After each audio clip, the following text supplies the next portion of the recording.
Okay, we'll get started here today.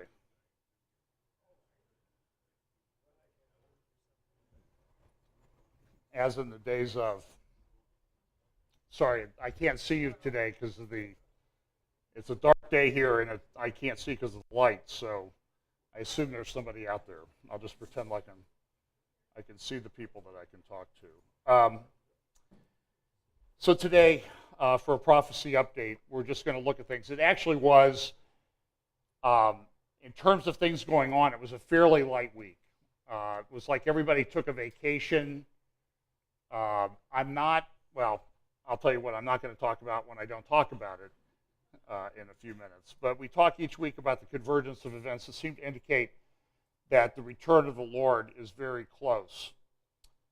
I think the appropriate verses to focus on this week are the verses that we often refer to a lot in Luke chapter 17, starting at verse 26, as it was in the days of Noah, so shall it be also in the days of the Son of Man. They did eat, they drank, they married wives, they were given in marriage until the day that Noah entered the ark and the flood came and destroyed them all. Likewise, also, as it was in the days of Lot, they did eat, they drank, they bought, they sold, they planted, they builded. But the same day that Lot went out from Sodom, it rained fire and brimstone from heaven and destroyed them all. Even thus shall it be in the day when the Son of Man is revealed. So we know that as we get closer to the time of the return of the Lord, there will be this time where it will be like it was in the days of Noah and like it was in the days of Lot. And we know that from reading Scripture, for example, in 2 Peter chapter 2, he talks about how Lot felt. He says that poor man, that his righteous soul was vexed or perplexed, troubled by the things that he saw going on around him. And so, as I often say, if you're bothered by the things that are going on in the world today, then you are in the right spot. That's a good indication that you're in your right spot with the Lord, because it should bother you. Because a lot of this completely undermines everything that the Word of God stands for. And I often wonder how much worse could it have been, or could it have been worse in the days of Lot compared to what it is like today? There's a lot of things. And there's a lot of things going on that are things that just have not really happened in our lifetime. And they're raising a lot of issues, and they're very much like it was at the time of the Tower of Babel. These are men that are trying to become God. Here's a report from the Telegraph just yesterday. British scientists can genetically modify human embryos, ethics committee says. So what this scientist wanted to do was he wanted to genetically modify surplus human embryos that people had donated. You know, they had created an embryo, it's been in the freezer for a while, and they don't need it anymore. They've had their children, or they decided not to have children. They don't want to do it in vitro, so they're donating the embryos to this scientist, and he wants to genetically modify them. And the ethics committee in Britain says, yeah, that's fine. Now, this is deeply troubling, because what are they trying to do? Now, like they say, well, we're not really trying to do that much. But look, we just shared with you a report last week from the New York Times about a meeting that took place at Harvard where they were talking about altering DNA. And so these people think that they're going to turn humans into this perfect thing. And I cannot think of an example in history where those attempts did not end badly. And so it is, I believe, as in the days of Noah, as in the days of Lot. Another thing that's happening now, there was a report this week, this is from The Economist a week ago, when the drugs don't work, the rise of antibiotic resistance. And this is something that's been going on for a long time. I remember my mother telling me that how wonderful it was when the antibiotics first came out. I think it was in the late 30s or 40s. That it was wonderful because these infections that people used to die from now could be treated. The problem is now that bacteria have grown resistant to a lot of the antibiotics. There's a list right there on the left-hand side of the ones that have kind of reached the critical stage. There was a report of a lady in Pennsylvania this week who had a drug-resistant bacteria that was not resistant to any of the known, even the strongest or the antibiotic of last resort, they call it. Now, whether that is an indication, that particular lady, that we have a huge problem in this is a huge problem worldwide because of the use of over antibiotics. So what turned out to be, or what looked like it was going to be a great thing initially, is now turning out bad. And look, I think this plays into the pestilence that we see coming in the book of Revelation, that there will be these things that just won't be able to be fought medically. We see all sorts of things. For example, here's an article from the Los Angeles Times the other day. Rob Bell, who's now doing a podcast. I hear it's one of the most popular podcasts out there. He's still a best-selling author. He has a new book out there, and it's not that my slide or my picture is out of focus. That's exactly what the book cover looks like. How to Be Here by Rob Bell. That's his new book, just came out a little while ago. This article quotes, and I think the thing that I would take away from these things that I share with you about Rob Bell is, as I observed and listened to sermons that he did at Mars Hill, it was apparent a long, long time ago that this is where this man was. He was off into some religion of his own making. He was not teaching true Christianity, Orthodox Christianity, and it bothered me that a lot of people were out there promoting Rob Bell. Oh, Rob Bell's great, isn't he great? He's such a good example. But the truth of the matter was, Rob Bell was way off base. And the article in the LA Times this week ends with this quote from Rob Bell. I think there's something more going on here, he says, of our lives on earth, and of a sense that if we're able to truly be present for them, there is much to marvel at. And he says, and I think for many people, spirituality, religion, God, Jesus, whatever, has been trivialized. I think we're way beyond one particular religion. We're about what does it mean to be human. But listen, folks, this is what this guy taught from the pulpit at Mars Hill Church for a long time. This is consistent with what he's been saying. And I don't know why people held him up on this pedestal. He was, when the Time magazine came out with their 50 most influential evangelical leaders, he was in the top 5, I believe. He was an evangelical rock star. That's how they used to refer to him.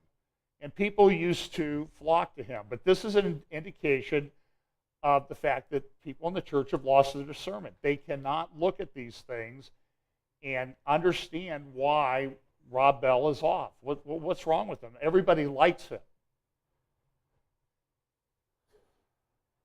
Our education system is running amok. This is a couple reports this week.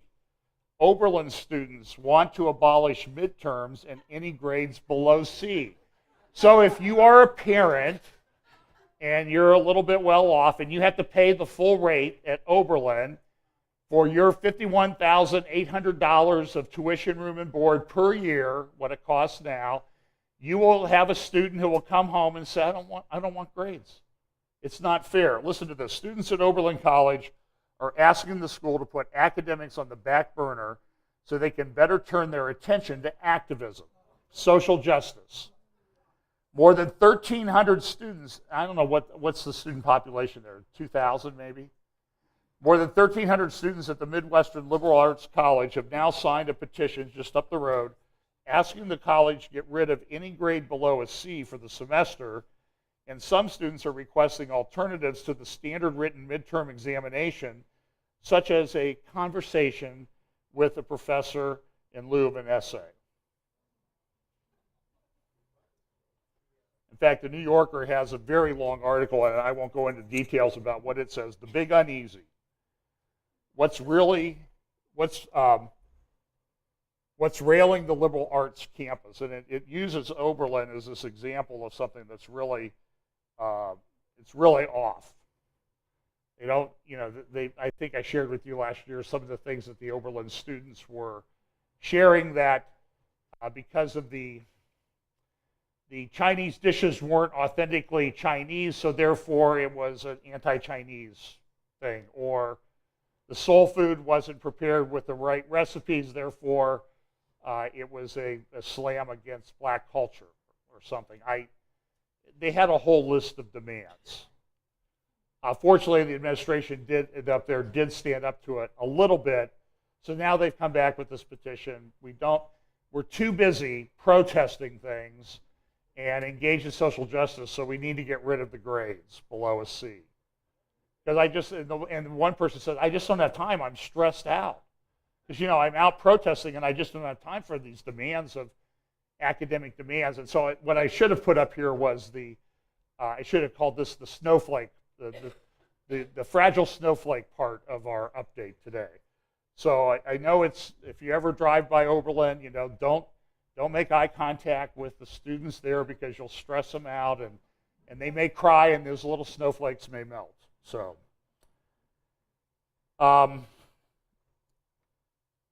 one of the characteristics of the days of Noah was the earth was filled with violence. And this from Breitbart the other day, Tom Cotton, senator, said that the Obama administration is set to release 70,000 felons from federal prison without any sentencing reform legislation. So Congress hasn't enacted anything to change things, but what is Obama? He's making up his own laws. It's what Loretta Lynch, she's the chief law enforcement officer. Law enforcement officer is the operative term of her job description. She's not the law writing officer, but she's pushing this transgender thing because she wants the law to be different. Okay, go run for office and get elected and enact the legislation. But I'm telling you, the Constitution has been completely ripped up. And it's been ripped up by both sides. So more by one side than the other, I think, but neither side is really following that document anymore. And here's what Tom Cotton had to say. Unfortunately, we may now be living through the early stages of a new crime wave. Murders and rapes and other violent crimes are up all across America. The American people say they're more concerned about crime than they have been at any time in the last 15 years. This is not the time to start releasing violent felons from prison. And, by the way, the goal is to release 70,000. About 30,000 of them have been released already. And we've seen an example here in Columbus. There was 2 or 3 people were murdered on the east side by someone who had been released from prison because he was a nonviolent drug offender.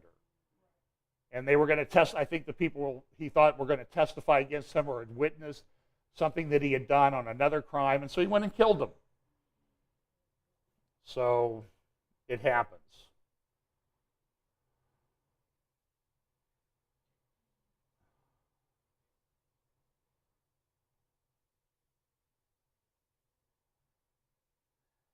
By the way, this is just a follow-up on something I talked about previously. We talked about the fact that 16 states, the attorney generals of 16 states are pursuing people.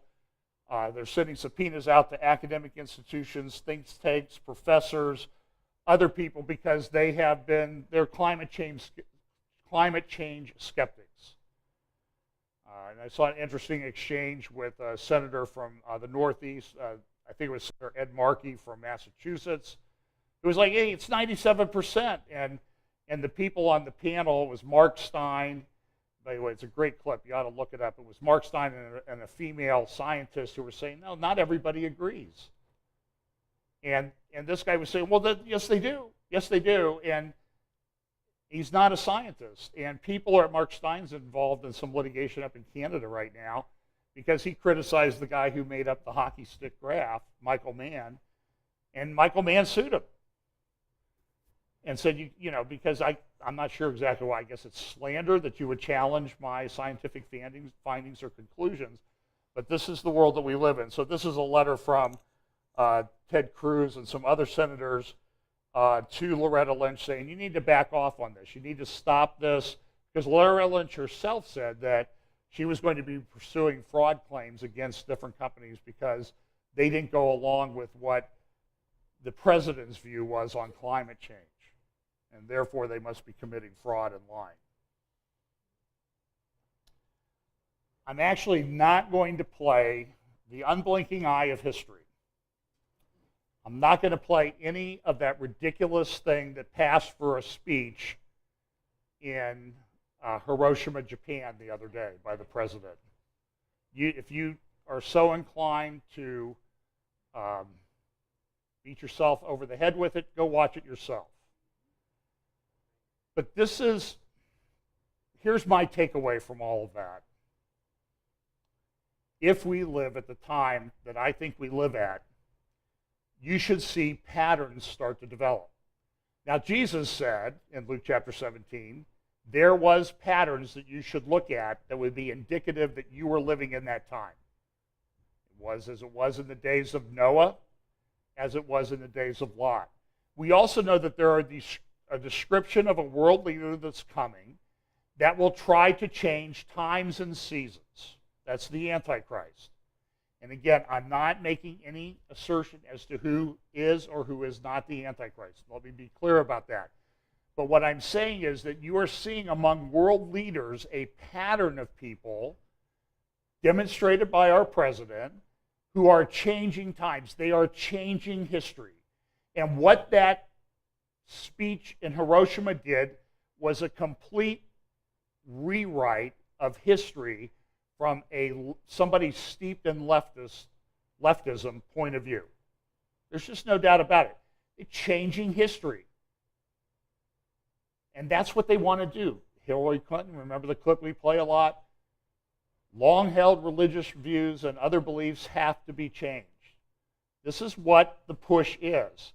And this is part of that whole beast system that's going to come about in the end times, that they're going to try to get people to go along with this. And look, to the faithful remnant, it will seem insane and without reason. And that's what when I heard what the president said, that's what I thought.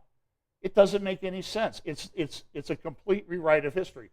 But the media is like this. Here's a little clip from MSNBC with Brian Williams, I guess, who's going through rehab to get over his propensity for making up stories. But listen to what he said in this little clip. And Brian, just a word, two men you know very well, Dick Lugar and Sam Nunn.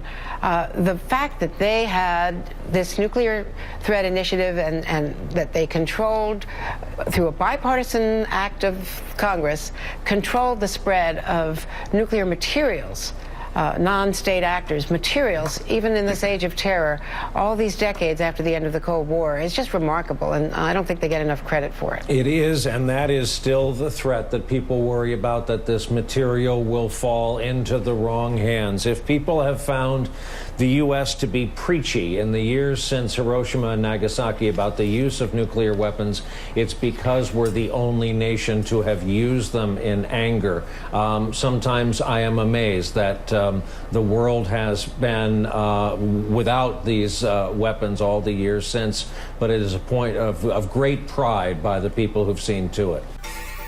So we used them in anger.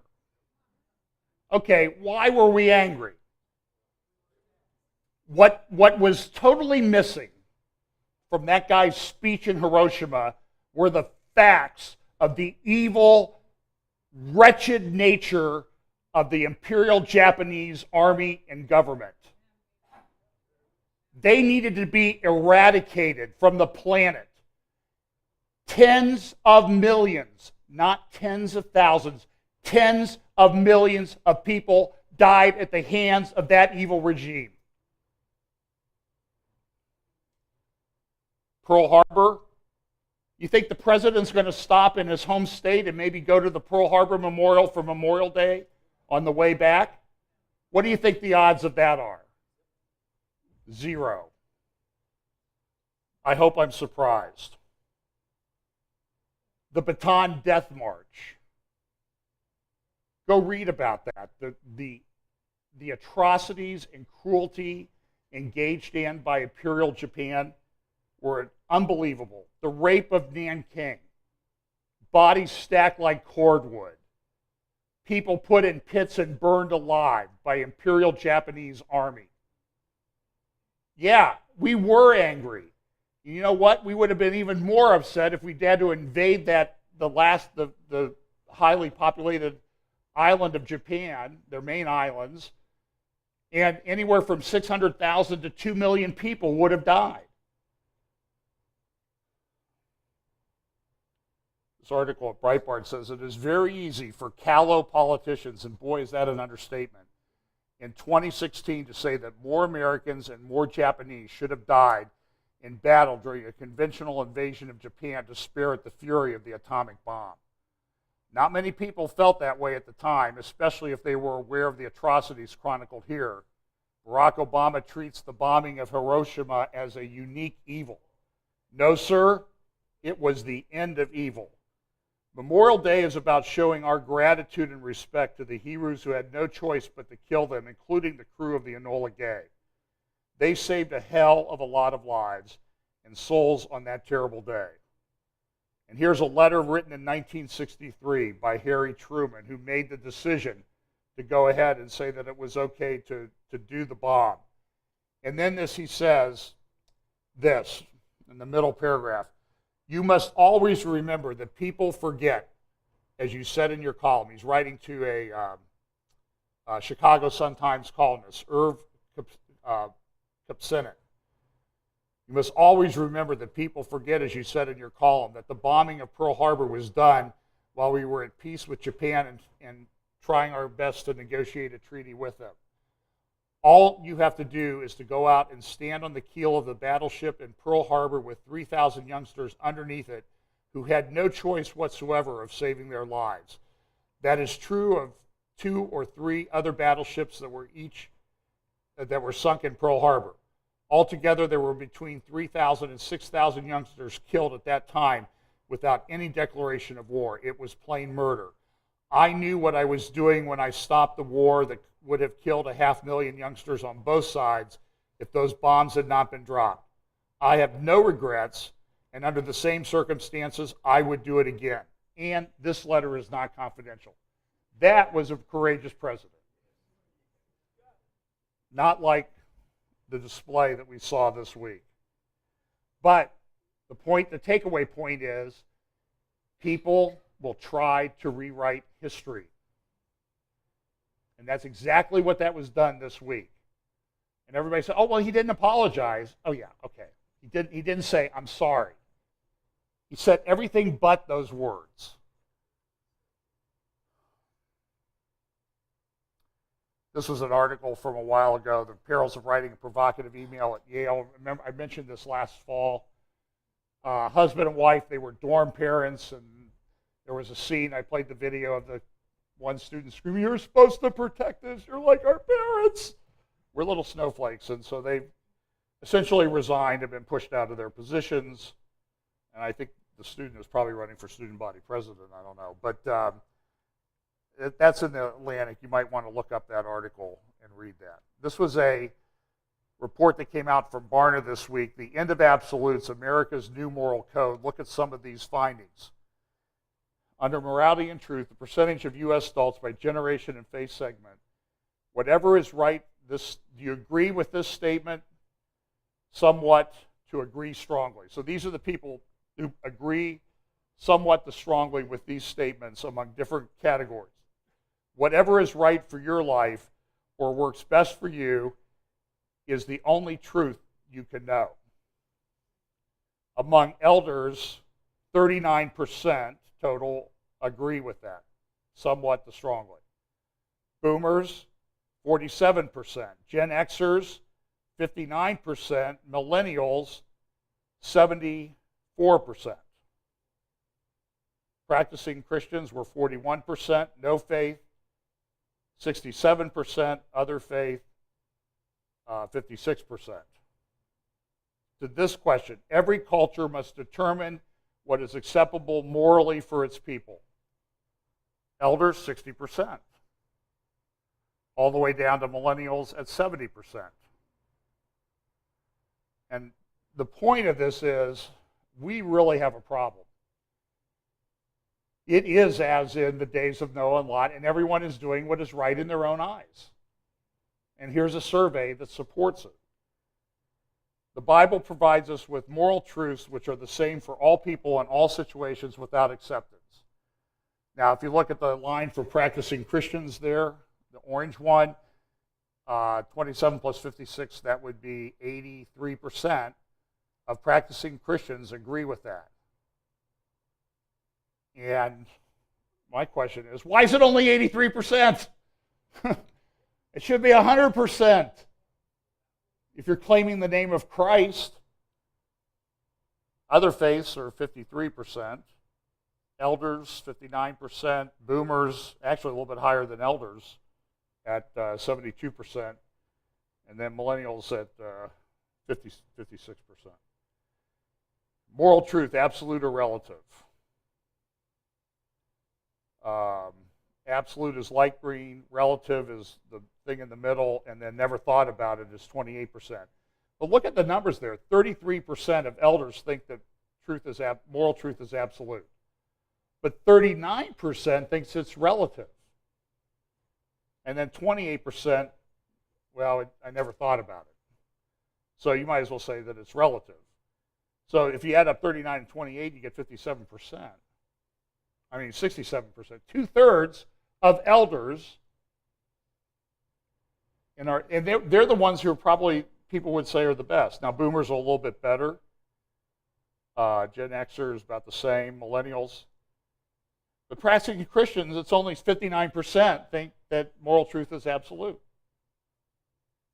So my question again is, why is it only 59%? What kind of church are you going to? Rob Bell's church. I was going to say it. Somebody else got there before me. Whatever is right for your life or works best for you is the only truth you can know. 39% of elders agree with that. Practicing Christians, 41%. Wow. So, we have a problem. That's why I don't think this will ever be a big church. Because we really do think there's moral truth, there's absolutes and that type of thing. And that's not obviously it's not a popular message today. Right out of the box, there's 60% of the people are not going to like what we have to say among almost any demographic category. Even among practicing Christians, it's about 60%. And the last one here from the survey, every culture must determine what is acceptable morality for its people. And look at those numbers. They're all above 60, 70% in every category. And it's almost half of practicing Christians.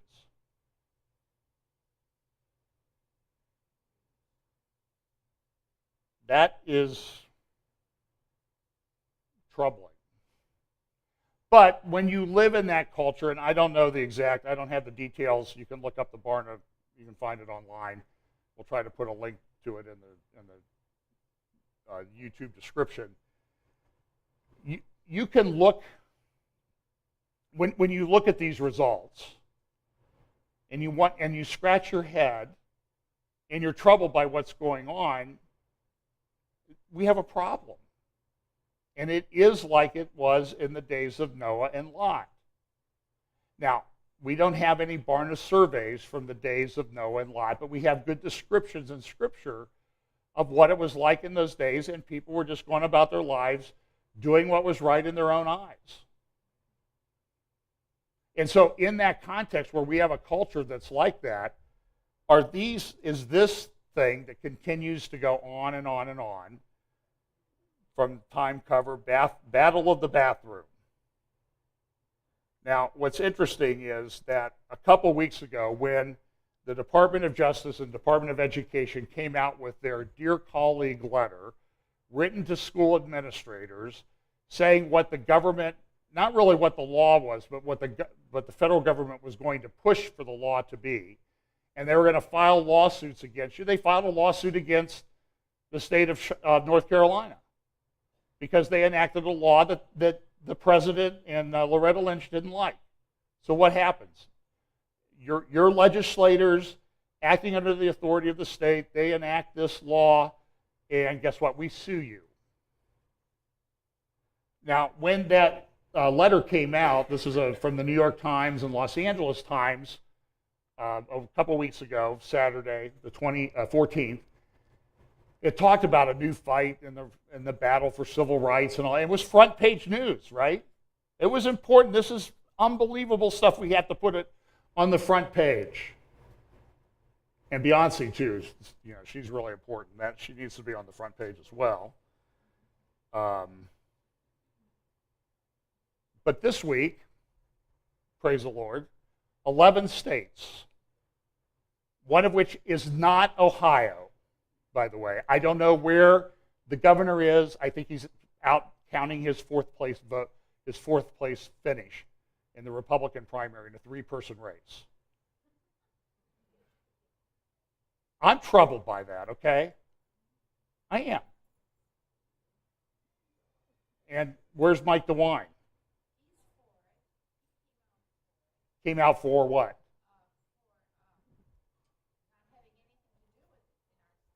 Right. They're not doing anything about it. They're not bothered by it. So, but 11 states have come out and said they haven't done anything about it. 11 states joined in a lawsuit. Could have easily joined in a lawsuit, but Ohio didn't. They sued the federal government over it. Texas said, essentially, we don't want your money. Take it, leave us alone. But this is not just in the United States. This is going on everywhere. Here's some editorials from Canada. There was a bill, I can't remember the number, that was put through Parliament that would essentially make it a crime to oppose transgender rights or to speak out against it. You could go to jail for 2 years. So the little impetulant little snit that is now the Prime Minister of Canada, Trudeau, when he's not elbowing other legislators on the floor of the Parliament, he's pushing through this. Now, by the way, I will give him credit. They voted in favor of Israel and some stuff recently in the UN, and I'm glad for that. But, this is a major issue. What this issue is about is to break down barriers in morality. Whatever is left, they want to destroy. I'm going to play you a clip of the member of Parliament who introduced this, and then they will have an interview, a statement by a 10-year-old boy at the end. I want you to know that it's a boy that's making those comments because you may not be able to tell from the video. But here's a little clip of that. Say that moments ago, I introduced legislation, Bill C-16, an act to amend the Canadian Human Rights Act and Criminal Code that would ensure that Canadians will be free to identify themselves and to express their gender as they wish, while being protected against discrimination and hate. Because as Canadians, we should feel free and safe to be ourselves.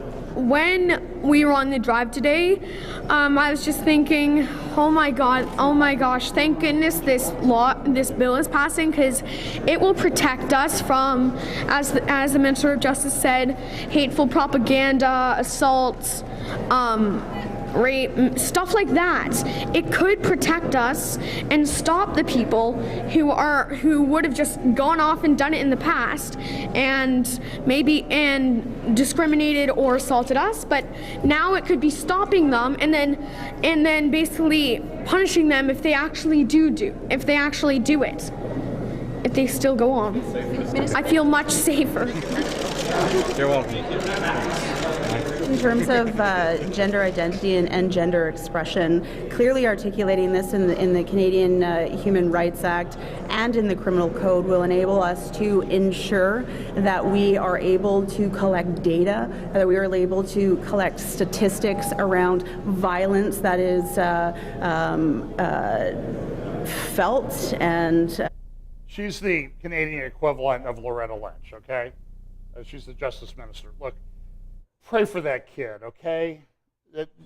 And pray that the people that are pushing him out there, pushing Charlie out there to make these statements, will be charged with child abuse, because that's exactly what they're doing.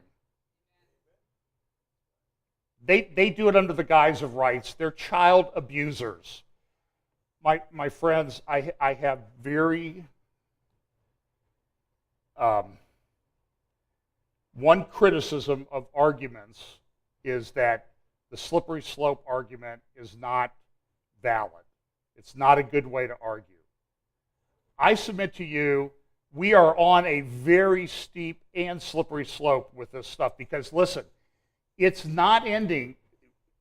Remember, we are still 4 weeks away from the one-year anniversary of the Obergefell decision by the United States Supreme Court. 4 weeks. It's been 11 months since that decision came down. And now we have this. What are we going to have in 11 months from now? We are on a very steep slope. It is not going to end with this stuff. And there are people, these different organizations about sex with children and that type of thing, who are starting to stir, and they're becoming very public about what they want. And I'm just saying is, okay, first of all, the statements that this Charlie made are nonsensical. Why? It'll protect us from rape and assault. There are already laws in Canada and every other Western culture in the world that protect people like Charlie from rape and assaults.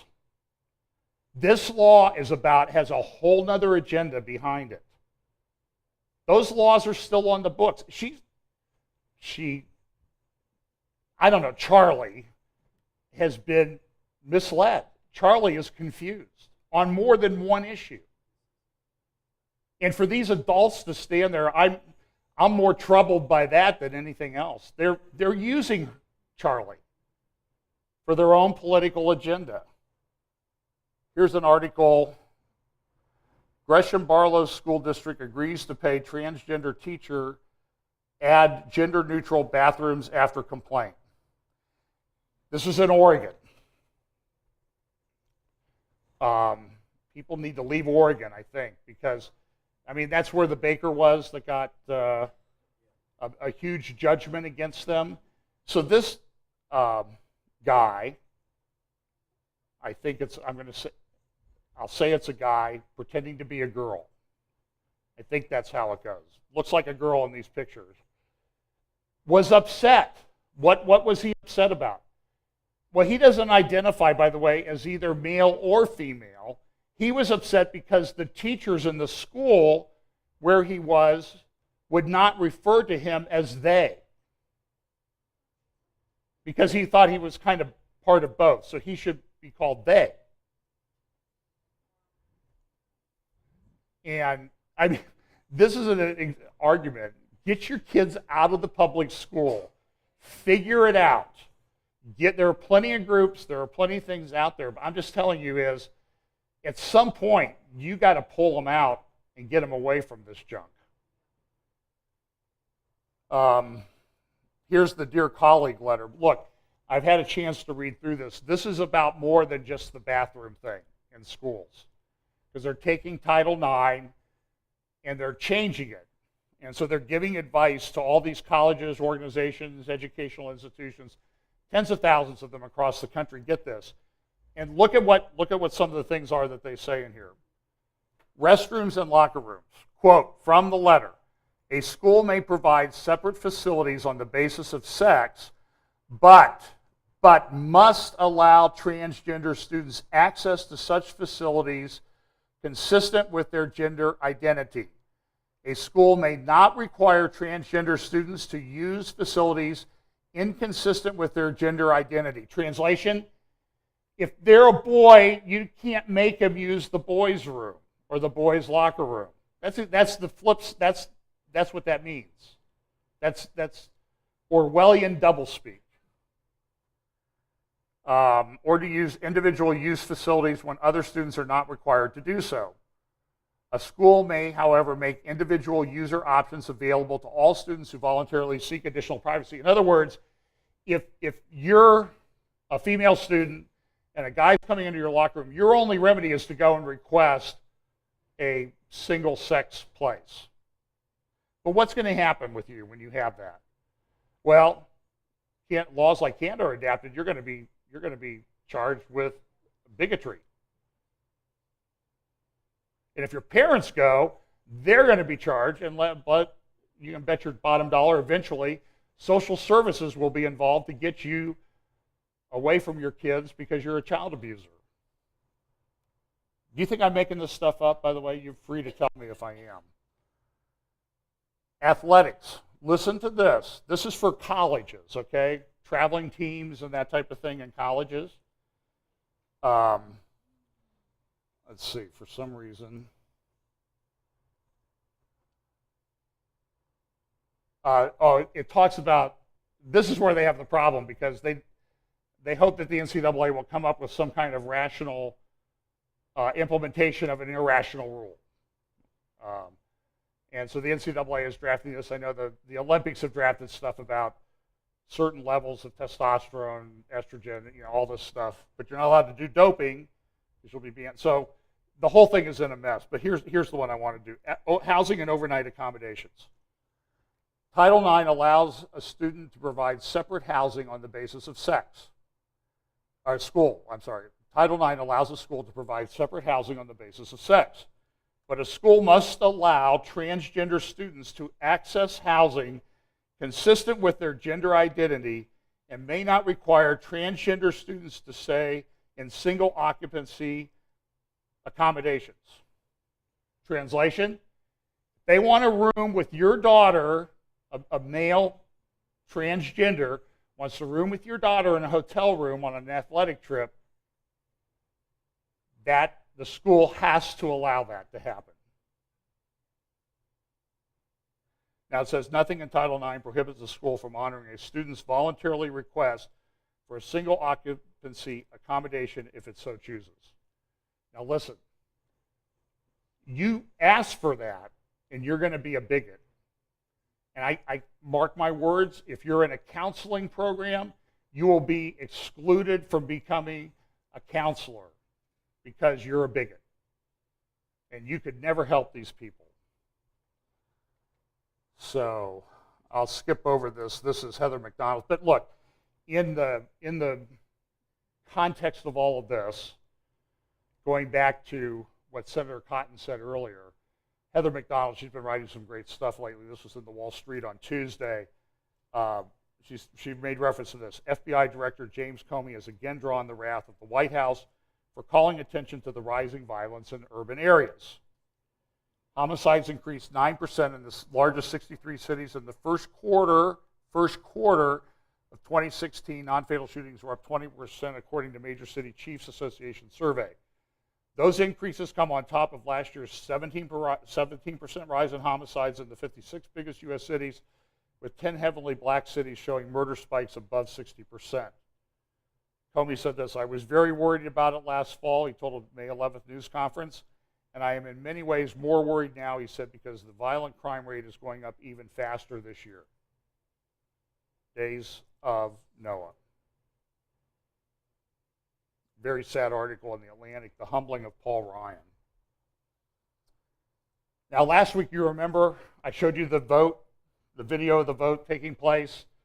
It was 212 to 206.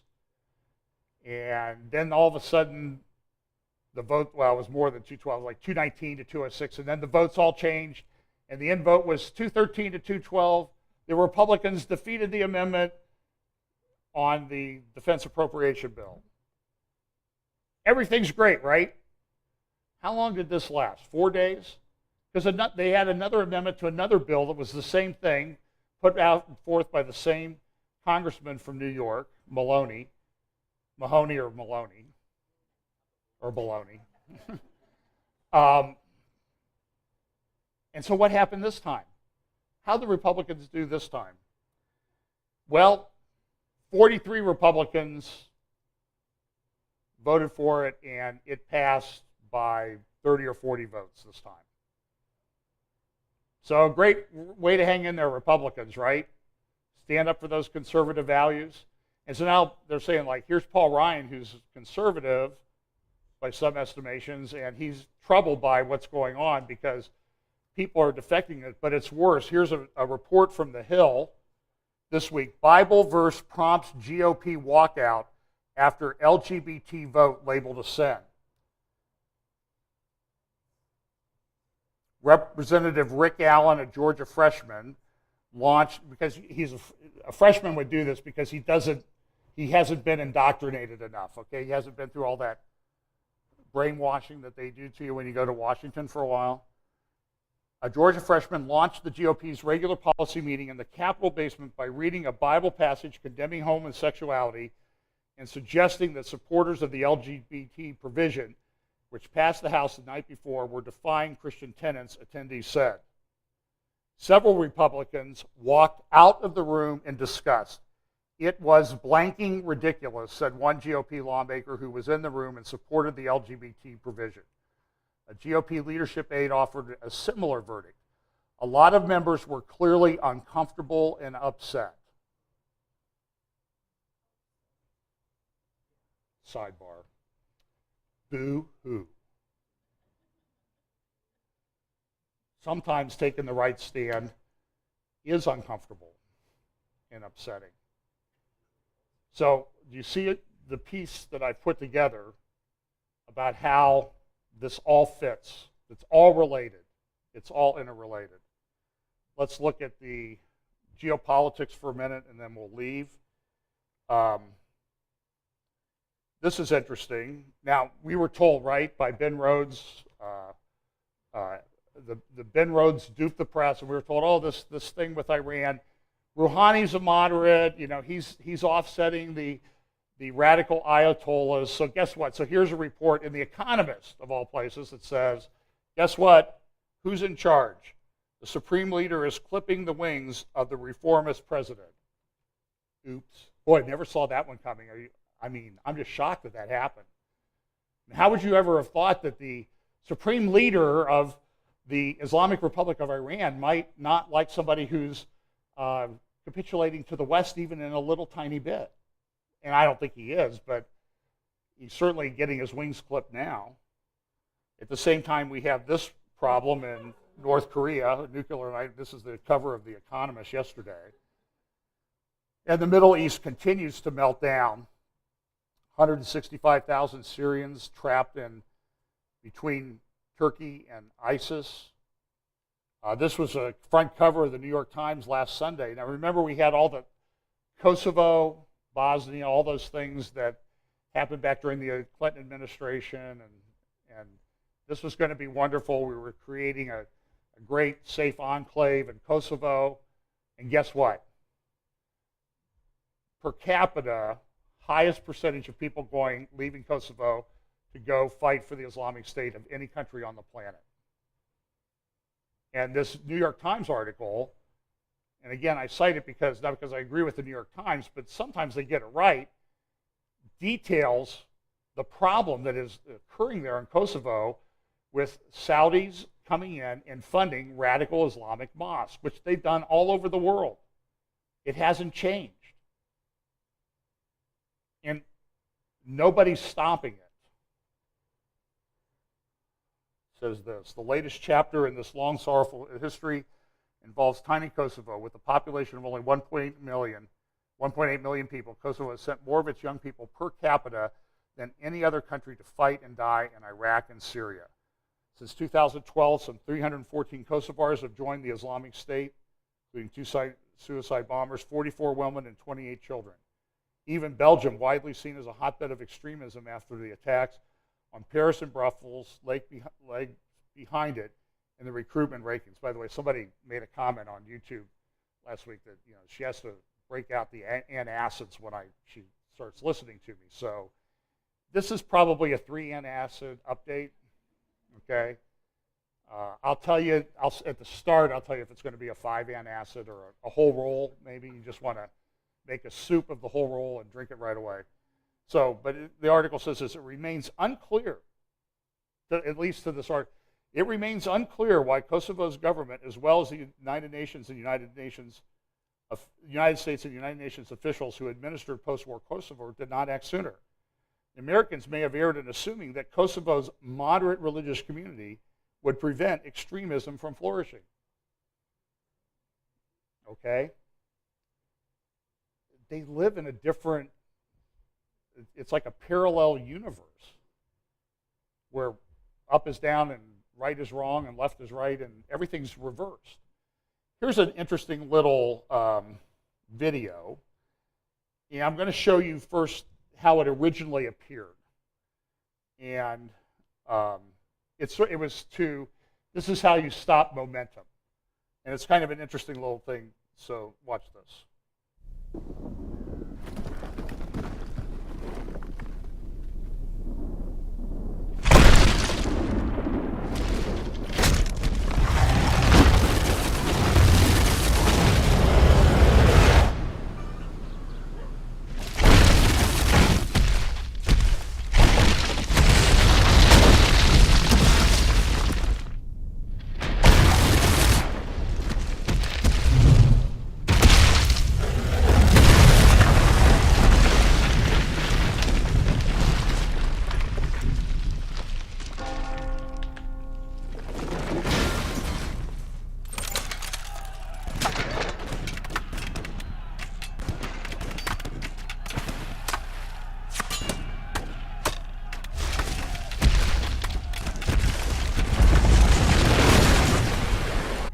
Now, some clever person took the video and added just a couple little graphics, and I think it's a perfect example of what goes on in the world today. They added a Palestinian emblem to the rock. They put the Star of David on the big rock guy, and they put Europe on the little thing there. So now look at it with this context added.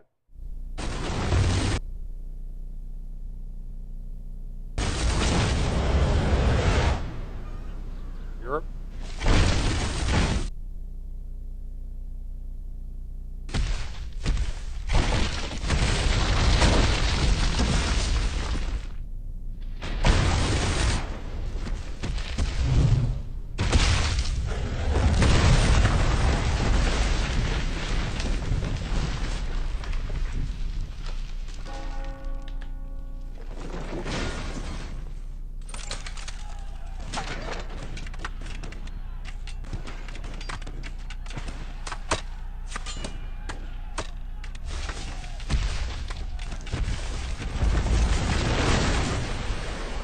And it concludes with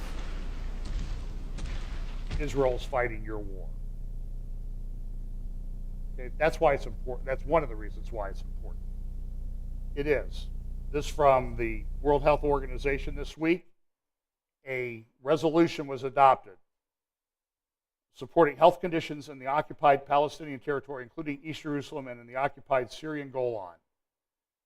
And so they voted in favor of this. In fact, here's the report from the UN Watch organization. The UK, France, Germany, and other EU states. Now, do you see why I played the video that way?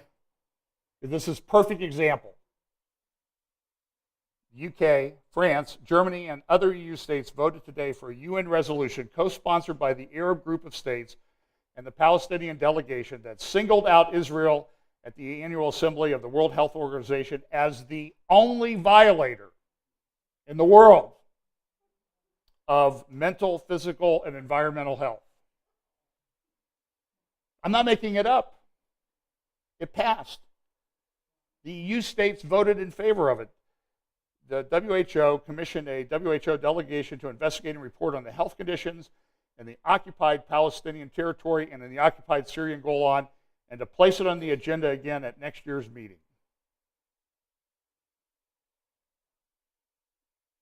These people don't understand what's at issue. They don't. They're ignorant. They're willfully ignorant at this point. Here's a young man standing up for Israel named Ben Shapiro at a college meeting. I appreciate him tremendously. Here's what he had to say.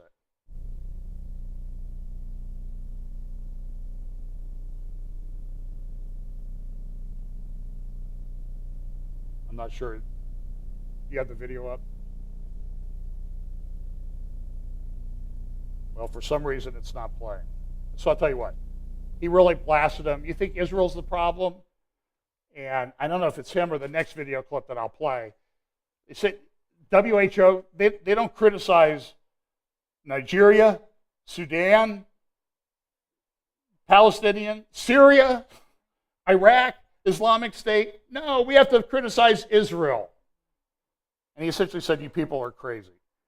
Here's Colonel Richard Kemp, retired colonel from the British Army, speaking in a Gatestone Institute prepared clip.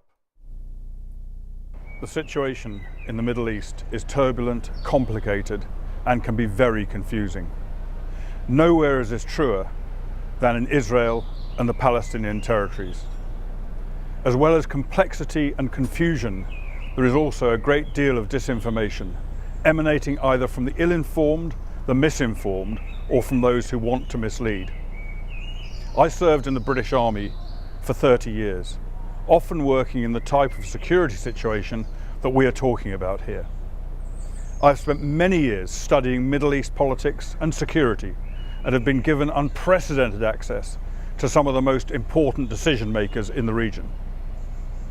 There are two fundamental truths which will help you understand and make sense of what is really going on. The first fundamental truth is this: the leadership of the Palestinian people do not want their own state in Judea and Samaria, the West Bank, and Gaza. When you consider the vast efforts that have gone in over many years to try and find a way for the Palestinians to have their own state, efforts by the US, the UK, Israel, European countries, the EU and the UN, and many other nations and international organizations. None of these efforts have ever led to a Palestinian state and show no signs of doing so. The Palestinians want one thing only: the destruction of the Jewish state. That is also the goal of so many of their allies in the region. They don't want to see two peoples living side by side in peace together. Why do the Palestinians continuously refuse to make any concessions whatsoever for peace in the interests of their people? Why have they consistently rejected offers of a two-state solution, going all the way back to 1948? Why do the Palestinian leadership indoctrinate their people and educate their children to hate Jews and reject the Jewish state? TV shows, school textbooks, films, newspapers, magazines, websites, all official Palestinian materials and publications deny the Jewish state any right to exist and incite hatred. The indoctrination is so profound and so malignant that young boys and old women can just pick up a knife and go out and stab and slash a pregnant Jewish woman. The strength of their hatred is underlined by their knowledge that they themselves may well die in their violent acts. Why do the Palestinians attack Israel from Gaza with rockets and terror tunnels, inciting military exchanges that they know they cannot possibly win, that they know will result in dead Israelis, but death and misery for many more of their own people? I repeat, the Palestinians only want the destruction of the Jewish state. Of course, the Arabs now know that they can't destroy the Jewish state by military force. They have been trying to drive Jews out from the Holy Land for 100 years, since the 1920s. And during the Second World War, the Mufti of Jerusalem even persuaded Hitler to bring the Holocaust to the Middle East, to murder the Jews there as well as in Europe. And when the UN resolved that the State of Israel should be born in 1948, 5 Arab armies descended on the fledgling nation. Ever since then, they've been trying to destroy the Jewish state using conventional armies and every form of terrorism. Each time they failed and were themselves defeated. Their failure led to a completely different strategy. Demonizing, slandering, and distorting the truth about Israel in order to bring about her isolation and destroy her. This is a second fundamental truth. We are witnessing the greatest smear campaign in the history of the world. We see evidence of this every single day in the newspapers, on the radio, on the TV, all over the internet, at the UN, at the EU, and other international bodies, by many governments around the world, in our schools and universities, and by human rights groups. In 2015 alone, the UN General Assembly adopted 20 resolutions against Israel, and just 3 for the rest of the world combined. Not a single resolution was adopted on gross and systematic abuses committed by China, Cuba, Egypt, Pakistan, Russia, Saudi Arabia, Sri Lanka, Sudan, Yemen, Zimbabwe, or on dozens of other gross and systematic human rights violations. Just one resolution was adopted on Syria, a regime that has murdered more than 200,000 of its own people. 20 resolutions for Israel, 1 for Syria. The UN Human Rights Council consistently singles out Israel for false accusations of wanton brutality and war crimes. Allegations that have been dismissed by America's most senior military commander and by generals from around the world who have said that Israel goes to unprecedented lengths to avoid death or injury to civilians on the battlefield. In 2016, the UN Commission on the Status of Women concluded its annual meeting by condemning only one member for violating women's rights: Israel. There were no condemnations of any of the other 191 countries, in some of which women's rights are really violated systematically and daily. The anti-Israel falsehoods and abuse delivered from the UN resonate around the world and are then echoed and repeated in schools, universities, human rights groups, and the media. Many countries, human rights groups, and the global media unequivocally accuse Israel of illegal occupation and illegal settlement in the West Bank. Accusations that are not supported by international law and are rejected by some of the world's most distinguished legal authorities. These two fundamental truths represent the reality of the conflict between Israel and the Palestinians. Look at every event, consider every argument through the prism of these two truths. This is Richard Kemp in London for Gatestone Institute. By the way, if you're looking for an organization to support, I think Gatestone Institute is very worthy of your contribution. Look, this is a problem. I have a couple of things. I'm going to save those till next week. But there is this push for this two-state solution. This is what the world is pushing for. There's a lot of political turmoil right now in Prime Minister Netanyahu's coalition. A lot of people saying he's going to lose power. And look, I don't think he'll be Prime Minister forever. And eventually, the predictions that he will not be Prime Minister will be correct.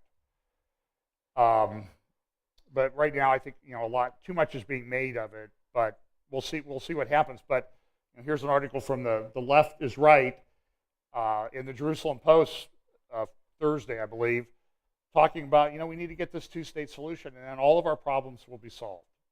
And this is incredibly naive because there is an ideology out there that needs to be opposed. It's evil to its core. If you have access to Facebook, you go to my Facebook page, my timeline. I put a link to an audio interview that Frank Gaffney did on Friday with Phil Haney. I've mentioned Phil in the past. I know Phil. He's a wonderful, courageous man who has stood up, was an analyst at the Department of Homeland Security, and listen to the interview that Frank Gaffney did of him. And then go get Phil's book that was just released on Tuesday, See Something, Say Nothing. You can get it at Amazon. You can get it at WorldNet Daily. Talking about his experience, about how he identified the terror ties to Islam, and how a lot of that information, the State Department in 2012 came in. Now, let's see, who was the Secretary of State in 2012? That would have been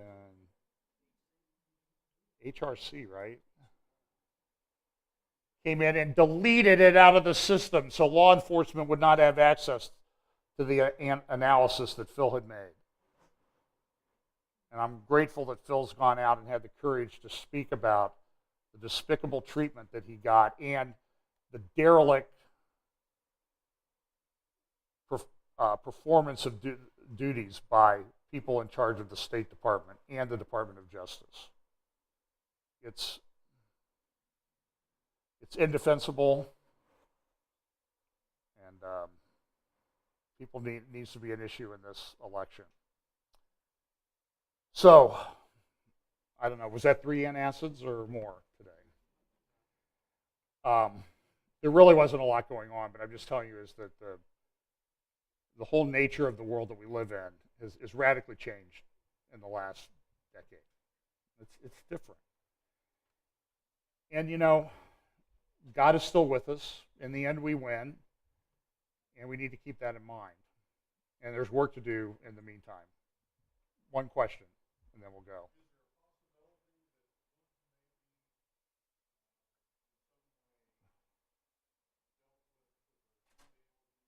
The question is, will Clinton be dealt with her email deal in some way? And the answer is, you know, I wouldn't bet on it. I mean, Barack Obama's in charge. We got to go. So let's pray, and we'll take this up next week. Let's pray. Father, again, thank you so much for your word. Thank you for giving us the ability to be informed and understand the things that are going on around us, as troubling as they may be. Lord, I pray that you would steal our minds, steal our hearts, keep us faithful, guide us by your Spirit, that we can live for you faithfully in these days. Bless us as we go. In Jesus' name, amen.